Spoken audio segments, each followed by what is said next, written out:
نخش في الموضوع. النقطة الأولى، المشير عبد الفتاح السيسي الوسيم. طب ما هو أمور بطبعه، أمور بشكله، أمور بهيئته. يعني أنا فرحان إن هيجيني رئيس هيئة هتشرف فيه قدام المجتمع والناس.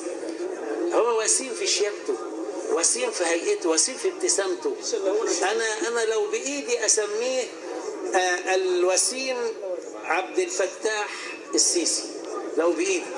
هو إنسان جميل في كل شيء، وربنا أخيرا ربنا حبانا برئيس هيكون هيئة وقيمة الواحد يتشرف فيه قدام الكاميرات وقدام العالم وقدام الناس. فعلا أنا لما ببص لصورته بأذوب حبا في جمال منظره وجمال هيئته وجمال شكله. حاجة زي ما بيقول الأخ، حاجة تفرح. بأذوب حبا في جمال منظره وجمال هيئته وجمال شكله. حاجة زي ما بيقول الأخ، حاجة تفرح. دي نقطة. النقطة الثانية النقطة الثانية إذا كانوا حبوه نساء مصر فبصراحة هم معذورين، لأنه النقطة الثانية إذا كانوا حبوه نساء مصر فبصراحة هم معذورين، لأنه مين بص للسيسي الوسيم الجميل وما حبوش؟ أنا عن نفسي أذوب عشقا فيه.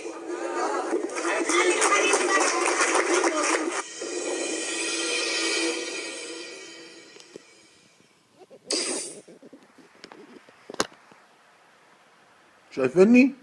انتوا شايفيني؟ عيب يا جماعة، عيب يا جماعة، عيب كتير كده يا جماعة، والله كتير كده يا جماعة، كتير والله كتير كده يا جماعة.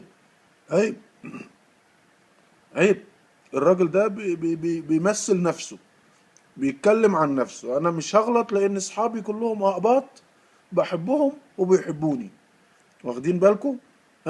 وكلهم رجالة يعني، والله مفهومش ولا واحد شمال، كلهم رجالة والله.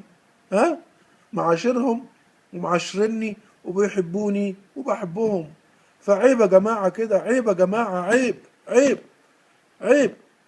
ده شبه طيزي السيسي، شبه تيزي. عيب يا جماعة، عيب كده يا جماعة، عيب. الله يخرب بيت ابوكم. عايزين تتحضروا، عايزين تتقدموا، عايزين تتقدموا. انتخبوني انا انا ابقى رئيس الزريبة، خدين بالكم؟ ما انا وسيم اهو يا ولاد الوسخة، ما تختاروني انا. معاكم حاجة؟ معاكم سجارة حشيش؟ ما فيش حاجة حشيش عندكم؟ عشان العملية ضربة خالص، ما فيش حشيش خلاص. انتوا خلاص بتاكلوا حشيش وبتشربوا حشيش وكله حشيش في حشيش. الله يخرب بيت ابوكم. اقفل بقى البطيخ ده.